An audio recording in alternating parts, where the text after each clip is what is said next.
Scott Guitar Masengo. Have a rockin' day.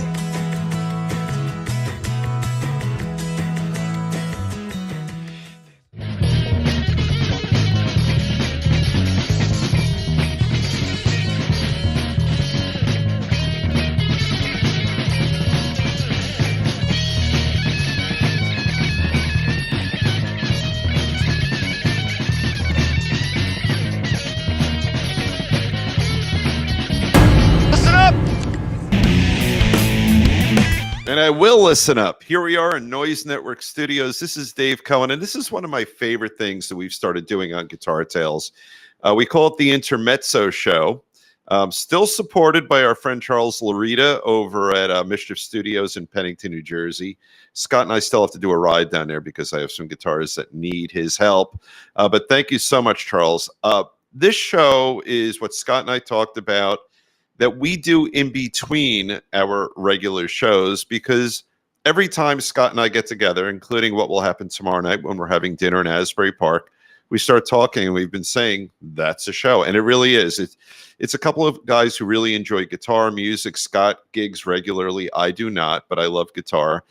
And we chat and we talk about things that might be of interest to you. So tonight, one of the things that we've touched upon in some shows that we really give a shit about is the impact of social media, but more specifically YouTube, and the ability to grab one of these guys and watch a video and learn how to play a song, and how that's impacted upon the young, the new, the older, and the established guitar players. How does it affect our growth? How does it affect our appreciation and enjoyment of the instrument? So, Scott, why don't you come in here and let's start talking about. Welcome. Good evening. Oh, your voice sounds really good tonight. We got our mics going, and I'm such a knucklehead. Scott was yelling at me. He kept saying, "You're on mute," because I did this. Let me see if I can do it on camera. And you can't hear me. And then make sure it's off. Okay. No. Talk. Make sure. Okay. Yeah. Right. So, when Scott and I were in crappy bands together back in the day, like middle schoolish kind of stuff, and when we had to learn songs, it was usually Scott teaching me or putting on a cassette tape and playing it over and over and over again and trying to divine what was there. So my question for you, Scott, I am not an accomplished guitar player. You are. You are, whether you say it or not. In the arc of your development as a guitar player, do you think those years when you didn't have what one might call a crutch, to help you learn the song, do you think that extra hard level of learning helped you grow? Well, I have to throw in here, in the early days, I was not a guitar player. I didn't start playing guitar until I was in college. Right. So when I was with you, I was playing drums and piano. Now, drums, to learn off a record, no offense, drummers, because I'm one of them, one of you guys, you can hear the drum beat, right? If you can copy that drum beat, and you're kind of good to go. And that's why everybody knows how to play YYZ on the dashboard of their car. We do. But once you try to get into chord structure, and trying to figure out what notes are what, and you got weird different tunings, and you're trying to figure out a Hendrix song, and it's an E flat, and you got a guitar that's tuned up to E because you don't know any better, and you're like, I can't figure out why this is so hard to play. The YouTube revolution, it was huge for me, that even now, to learn cover songs and stuff for the Smoker Jackets. Without that, it was very difficult. Like you said, you would learn a song from your friend. Yeah. But you always had that one friend that was good at guitar, right, in the neighborhood? Every band I was in high school, college, and even law school, I had to have the better musicians teach me. There were, I think for me, there were very, very few songs. And the hardest song we did was Spirit of the Radio. We got to that, and we did a moderately okay job with it, I guess. So how do you learn that Spirit of the Radio riff right there? How did that guy figure that out? I don't know. He just taught me. That's all I know. Did he get out? We had the Guitar for the Practicing Musician magazine in those days, right? We can use the tabs. Once you figured out how to use tabs, it was like learning bar chords for the first time. It was like, oh, is that how you does it? Bar chords was revelatory for me. Yeah, same here. Yeah, I took in my life maybe 3 guitar lessons. One was from a girl, not even a woman yet. I was probably 14 and she was 16 in Hazlitt, New Jersey. Really? Yeah, she was taught out of her house, and she taught me bar chords. Lessons from my ex-wife? Yeah, right. Maybe. But it was one lesson, and she taught me bar chords, and it was revelatory. But then again, one lesson, and I didn't master it then, but I had it understood what you could do and how you can move your hand around on the neck. But my question for you is a little more specific. So we know it's harder, or it was harder, right? Right. Did you benefit as a musician? Yeah, this is going back to your original question. I'm sorry. That's okay. Had a little ADD here. But that's because my question was wrong. We weren't playing together when you were first learning guitar. But when you did, we still didn't have YouTube for a couple of decades. So you said, give me the question is. So right now, let's compare, a 15-year-old young woman wants to learn how to play guitar. Mm-hmm. And she might take lessons, she might not, but she can hop on YouTube and there's 1,000 tutorials to learn any song she wants to learn. There's 1,000 tutorials how to play any chord she wants to play. Right. Take the same young woman back in the 70s, 80s, 90s, or even early 2000s. Those resources aren't available. So if she's taking lessons, once she is not in the lesson, so if it's a once a week lesson for an hour, well, that leaves the rest of the week, the rest of the hours of the day. And when she is struggling to learn this or that, is the struggle itself something that makes her a better musician because she doesn't have that shortcut? Sort of like paying your dues kind of a thing. Yeah. And just the process of having to really carefully listen to what's going on, then try to translate what you're listening to into your finger positions, into how you strum and pick, as opposed to someone on a video telling you, when you don't have to go through that, and it's still hard, but that much easier. I wonder if those shortcuts interfere with people's growth. Well, isn't that, it's not necessarily a shortcut, but that's a very specific talent to listen to a song and be able to know, oh, that's a D, that's an A, that's a this word or whatever, or even pick up on what the tuning is. Right. I know one thing that really threw me off in the early days was Kashmir, which is in dad tuning. There's no way, just by listening, you were going to know that was dad. You thought it was just a standard tuned guitar. Yeah. But he had this droning going on. He's playing with the top. What the hell is going on there? I couldn't figure it out until I got like a magazine or something and looked at some tabs, and I was like, Dadgad, D-A-D-G-A-D. Oh, so he's got it tuned up weird. Okay. Yeah. And you know what? And he was a God. I mean, on the eighth day, God created Led Zeppelin, right? Remember that? Yeah. And I wonder. Actually, with Land of Led Zeppelin. I just want to throw that out there for Sue Camerano. That's right. It was spray painted on the bridge to the next town from us. Do you remember what was spray painted on Nichols Department Store's sidewall? No. Bloody Smegma, my old band. Was it? Yes, I didn't do that. But here's something that's interesting. You got me thinking. To us and to everyone of that generation, Jimmy Page was a god. He was a guitar god. Yeah, one of the guitar gods in those days. Right. If we hop on YouTube, this is like pretty much prior to Van Halen-ish. Like he wasn't really blowing up yet. It was sort of like Page, Clapton, Hendrix. Yeah. Maybe Pete Townsend. I love Pete, but no, we love Pete, but there were certain group of guys that were in a bigger hierarchy than the rest of the guys. There were. So now think about it today. You didn't have the exposure. Yeah, but today, if we hop on YouTube, there are people doing insanely impressive, fast, difficult things. They're not guitar gods. No. Would Jimmy Page, if he did the exact same things in 2024, I don't think anyone would label him a guitar god. Because that's a great analysis. I mean, you could say that about singers too. Yeah. You put we've said this on the show before, you put Mick Jagger on oh my God. Yeah. On a television talent show, they would hit the buzzer right away. He would be done. And oh, that was pretty good. But that was good too. And so today, everyone who's on YouTube is so technically proficient. You right. He would get the X too. He would be done. He would be done in a second. There's no way. And in the world of guitar, all day long, once you start watching, the algorithm figures out, we're guitar geeks. And my feed is filled all day long with people doing things that maybe not as creative, but are every bit as impressive as Eddie. Mm-hmm. Some people who are as creative as Jimmy. And you say that's great, but they're not famous. They're not making a lot of money off it. And is that, maybe it's a great thing? Maybe it's the great equalizer, or maybe it's a horrible thing. I think the general direction of a lot of maybe it's the guitar, that's stuff that comes up on my feed because the algorithm knows what you watch. Yeah. And so I got a lot of shredder guys on my feed. Right. But I feel like there's an excessive amount of shredder guys. Excessive. And very, very recently as maybe today or yesterday, Ace Frehley got in trouble for saying Van Halen wasn't that great. But he didn't really say that, because I read the full interview of what he did actually say. What he was trying to make the point was he was a blues-based player, right? As am I.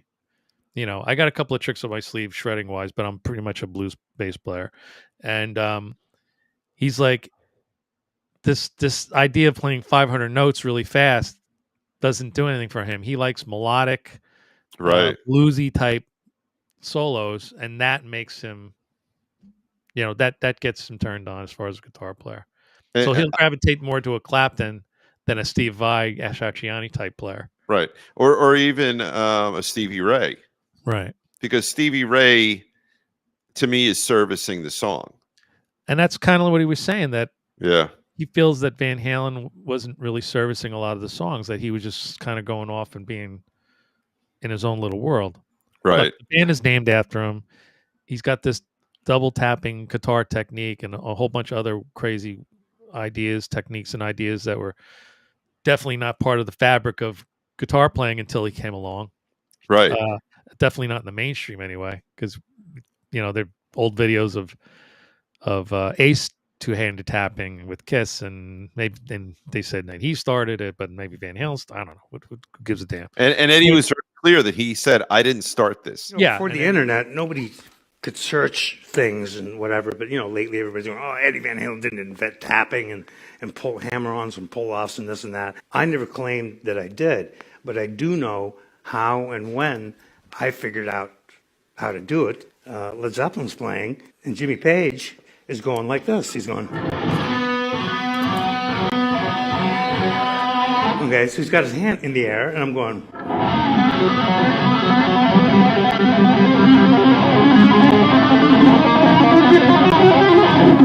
So basically, I just moved the nut. Instead of using this hand, I use this hand. So like right now, if I go like this, you can't tell which finger I'm using. This hand or that hand. You tell me, right hand or left hand? I'm using both, okay? They always said, they show a guy from the 1940s playing an acoustic guitar, double tapping or whatever. Yeah. But in Ed's little world, again, this harkens back that he didn't have videos to watch of other guys. Right. He's in his room. He's 15, 16 years old, 18 years old. And he goes, oh, if I do this and I put my finger here, and then if I do that, he was figuring out on his own. He didn't really steal it from anyone. No, not at all. Not at all.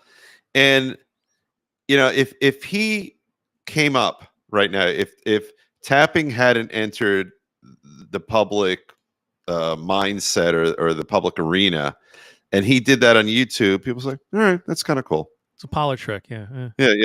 And because there's a kid on YouTube I see all the time, and of course I'm jealous because of my follicular situation, but he's got this big head of hair, but not long, and he plays an acoustic guitar, and he has this and he does like a lot of tapping and all these over exaggerated moves, guitars and everything, harmonic chords and everything. Yeah, and it's just very over-exaggerated and artificially dramatic, and I find it annoying, in all honesty. And he's great, but just it doesn't strike me as organic. It just strikes me as silly. But if Eddie came up like that, and all the joy that we see in his face and the joy we hear in his music, maybe a crotchety old Dave Cohen would say the same thing about him. Yeah. But But you get Ace's point, don't you? That I He do. wasn't saying Eddie sucked or anything like, or I'm better than Eddie or anything like No. that, which is the way they portrayed it in the media to make it look like he was an asshole. Yeah. What he was really saying was he felt like a lot of times Eddie wasn't servicing the song. No. That he was just sort of showboating and playing all these notes and stuff. Well, you know, you're bringing into my eyes and my ears, so to speak, that very famous clip of him and G.E. Smith. Do you remember that one? Yeah. Yeah, maybe because I've watched that 1,000 times, and I think that's one of the places where it's kind of apparent. Mhm. You know, he comes up with a little riff, and they start jamming it, Right. and then the SNL band has always been great, and this particular version of it's great. That I mean, sure, that was rehearsed, but Paul Schaefer Yeah. put together something years ago called like the All Star Garage Band. I don't know if anyone try to look that up on YouTube. Right. I guess it was like in the '90s. So he brought on Eddie, he brought on Sambora, and they had a couple of drummers, and everyone in the band was very famous. And Paul made it a point to say we didn't rehearse any of this. This is just us playing our childhood favorite things. Right. And they were doing some kind of Motown type song, and Eddie was like being Eddie, but he Yeah. seemed completely lost. He's not a Motown guy. Right. Right. He was playing like Eddie shredding over Motown songs, and it didn't work. And then when Sambora got his chance, he was a little more soulful and bluesy. Then he was able to adapt. So that just goes to show you that Yeah. you can't always put different guitar players in different situations and have the magic happen. No, it's true. It's true. And you see that all the time. Like every time you have, you know, like at the the whole Rock and Roll Hall of Fame Awards, there's always going to be one act when they're pulling everyone on stage when you could see someone who's otherwise good. Right. Just it's not working. It's not fitting for them, you know. A lot of those big monstrous jams like Rockestra, remember that one? That was they had like 9 different guitar players playing at the same time and playing different solos, and you know, like half of the guys were doing sort of a Chuck Berry imitation, the other half were doing a Clapton imitation, and that was a situation where they just couldn't be honestly original with the kind of music they were given to play. If they're given a Chuck Berry type song to play, what are you going to do to that? You're going to play like Chuck. Yeah, and it doesn't do anything. Or did you see the there was that little flick that it was with Jimmy Page, Zach, and The Edge. Yeah. This is going to get loud. That's it. I couldn't think of the title. Yeah. And I'm a huge U2 fan. You know, I flew out to Vegas just for one night. And but he does something very specific that does not lend itself to other types of music. Right. I felt like when I felt bad for him watching that movie, and he just seemed lost through the entire thing. Like musically, he was just sort of watching. I mean, they were both really just watching Jimmy. Jimmy kind of took it over. Right. But The Edge, who is wonderful, but he's wonderful in a very different way. Like it was almost like trying to put Bob Dylan on that show. Mindful of the first G3 tour video that I saw, and I saw that tour in concert. You've got Steve Vai and Joe Satriani, who are sort of, you know, similar type guitar players, you know. Yeah. And as everyone knows, that Joe taught Steve a thing or two back in the day. He was his teacher. Right. And then you had Eric Johnson, who oh my God. was on the stage, and he seemed like the fish out of water during the whole thing when all three of them at the finale played together. He's wearing a big gigantic pair of headphones. And he's got this tone, and he's doing all this melodic stuff, but he's trying to shoehorn it into this heavy metal kind of riff thing, and it was very odd. It was very good, very impressively played, but it didn't, like, that's not his thing. That's not his thing. He's not using whammy bars and making all kinds of weird noises. He's more of a melodic type, a shred player. Now let me take what you just said and let's connect it to our topic for tonight. So when the Steve Vais of the world came up, when the Eddie Van Halens of the world came up, you know, all the people we now call shredders, you know, because that term has been around for however long, but not forever, right? What's the future for them when a 16-year-old kid from his or her basement can do the same thing just as well now? Like, you know, the type of music that makes the creative types different. I'll think of a Keith Richards who's playing a screwy tuning with 5 strings and not worried about being a shredder, but coming up with a cool sound, and who has stage presence. What is the future? I can think of a guitar player right now off the top of my head. I know he annoys the shit out of you every time you see a video of Johnny Depp. Oh, yeah. He's got this great look. Yeah. But I don't think he can play. Am I wrong? No, you're not. In the comments. You're not. I would love to hear some isolated guitars. But you know what? He's having a good time. No, I don't give him a pass. Mediocre player, whatever. But I don't give him a pass. It's all looks and no substance. It's just I think it's obnoxious, and the fact that wonderful guitar players are playing with him, I don't understand it. I'm jealous. I admit it. I'm resentful. Handsome, rich, successful. Has hair. Yeah, has hair. Really good hair. Really expensive vintage guitar. But I think you just made that point. So in today's world, he's doing something creatively that the basement shredders aren't. So the basement shredders, and it's all over your feed, right? There's going to be a 16-year-old kid from Dublin or London or Detroit or Tallahassee, who is small world now. Yeah, who's playing Eddie-styled leads maybe better than Eddie. But in terms of folks, Johnny Depp, as much as it's so much fun to read the comments every time they post a video. But he's doing something very creative. He's cultured this little look for himself. He wears the guitar slightly below his knees, I think, and he has his cool, dramatic way and his mellow way, and he wears 8,000 necklaces and ribbons and things like that.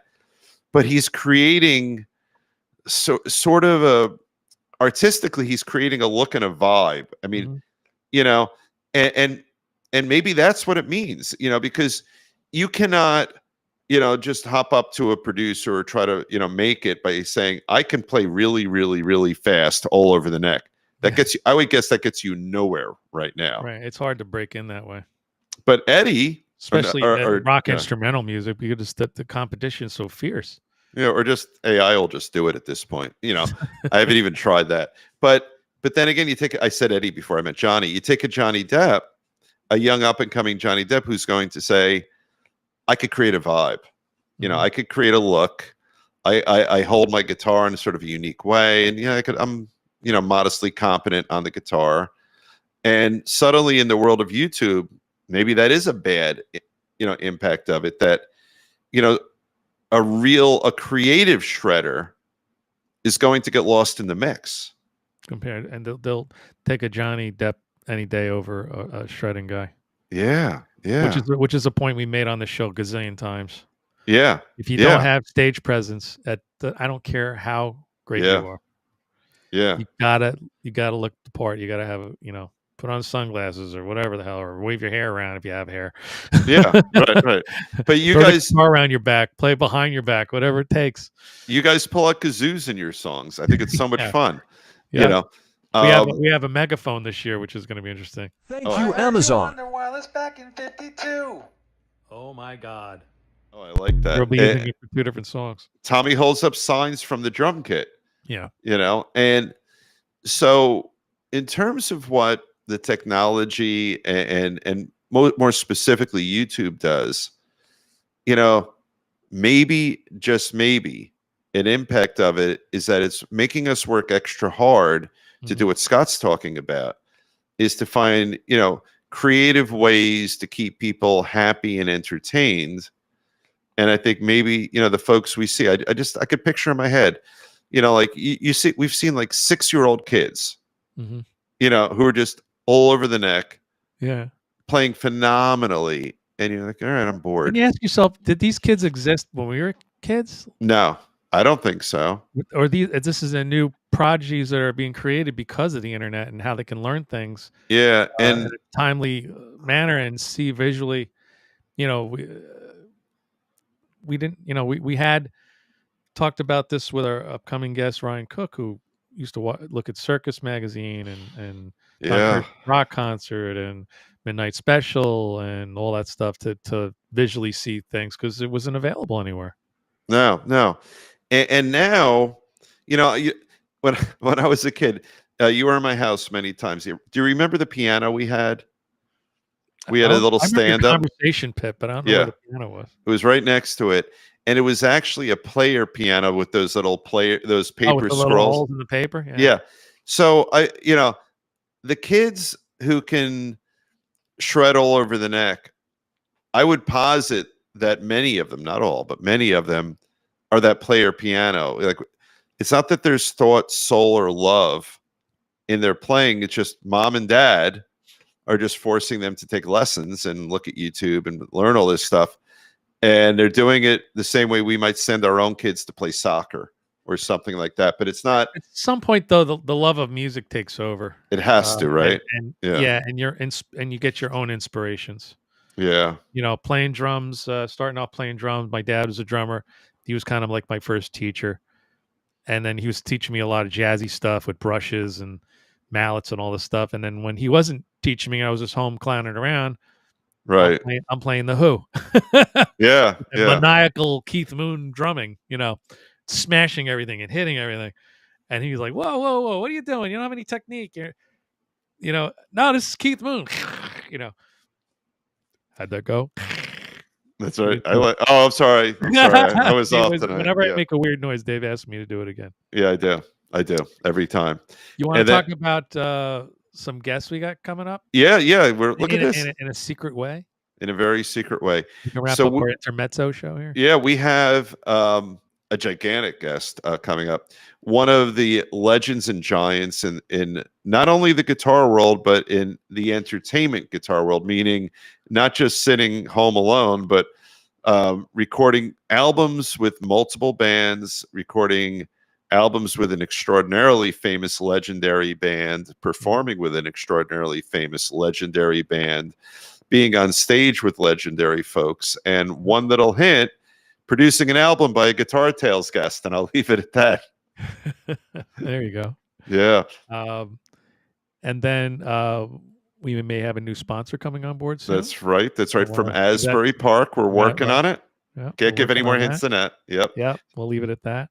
Yeah. Don't worry, Charles Liberty, you're not going anywhere. We'll have two sponsors. Yeah, we are adding to the cadre, if you will, of guests. So, really great things coming up. And these shows are great because it's just Scott and I doing what we do every time we chat anyway. But if it's of any interest to anyone, which we hope it is, you can get a little out of it. 3 or 4 views. Maybe that many. Yeah, that's right. Well, this was a lot of fun. We want you to stay tuned for all our shows and do what Scott always asks you to do. Click, hit subscribe, hit like, whatever platform you're watching. We made about $12 last week on the show. We're very proud of that. So that'll maybe pull us up to $12.50. But no, here's a statistic for you. 97% of our viewers are not subscribers. Right. And there you go. You do. So that's what helps our show. I mean, if you like the content, hit the like button, subscribe, please.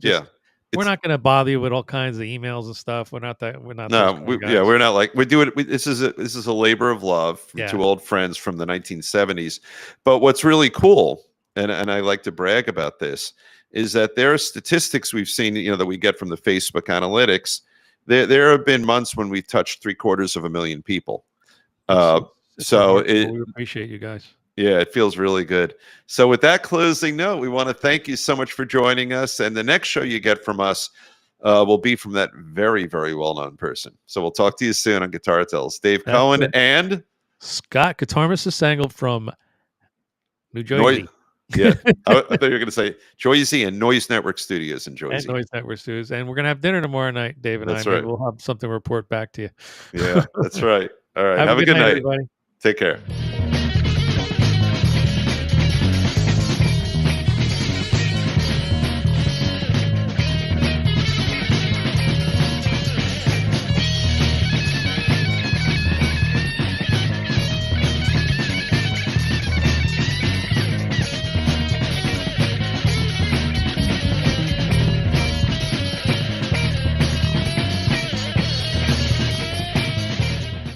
Listen up!